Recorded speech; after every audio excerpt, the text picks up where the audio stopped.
Okay, buckle your seatbelts. We are still months away from the November election, but already the buzz surrounding one ballot measure is heating up. It's the Patient Safety Act. Among other things, it would require California physicians to undergo random testing for drug and alcohol abuse. In tonight's Reality Check, NBC's Sam Brock looks into that claim that doctor impairment poses a real threat to us, the patients, and should be addressed. Raj, Jessica, good evening. This initiative's most eye-catching proposal is actually raising the medical malpractice cap for non-economic damages. That has brought all these major players and dollars into the fight. But what's flown under the radar a little bit is the call for California physicians to submit to random drug tests. The issue is polled very well with the public, but is it needed?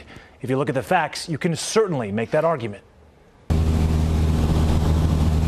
If you want to fly the friendly skies, at least commercially, you'll have to submit to them. Drive a school bus for kids? Absolutely.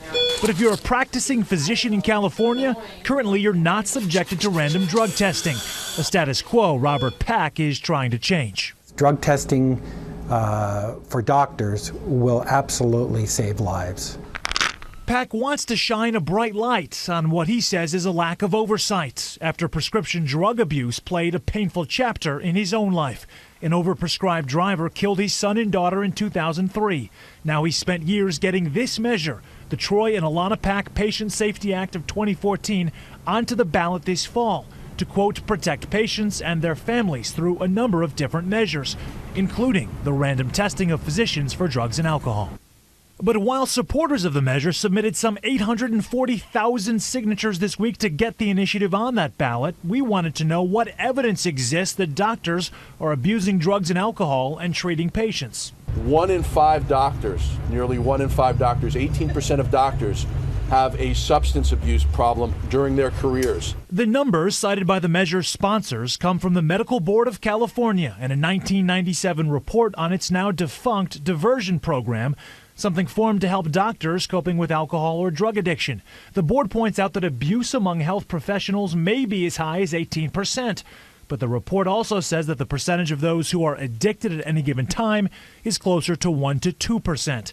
California's medical board told us it felt misrepresented and added, quote, "The medical board takes consumer protection very seriously. If it is brought to our attention that a physician may have a substance abuse problem, we will investigate, and if there is merit, we will file an accusation." Those physicians found to have a substance abuse problem do get tested by law. But did you know this? According to the Medical Board's Disciplinary Action Database, an analysis done by the group ConsumerWatchdog, between 2008 and 2013, 104 California doctors have been reprimanded for DUIs, 149 doctors for self-use of drugs and alcohol, and 27 for just showing up to work drunk.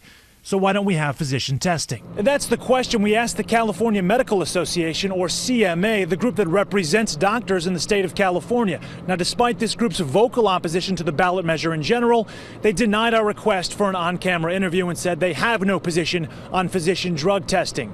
This, again, the group that represents physicians in the state of California. Let me go talk to them. We asked Pack, as he pushes for passage of his measure this fall, why doctor drug testing is so important to him personally, since it likely would not have saved his children's lives. It's horrible no matter how you're victimized in the medical community, because you put 100% of your trust that they will do the right thing. I mean, the trust is broken, it ruins the family, and it's an emotional scar you can't get over. Now, as we mentioned, the headline issue of this ballot measure is raising the medical malpractice cap for non-economic damages. That is where the battlegrounds are currently being drawn. But drug testing doctors, even if the medical industry is unwilling to comment on this matter, as we established they are, the disciplinary reports say physicians are being reprimanded for drug and alcohol-related impairment. That claim is true, and it is worthy of your attention this fall. I'm Sam Brock. That's today's Reality Check. Back to you.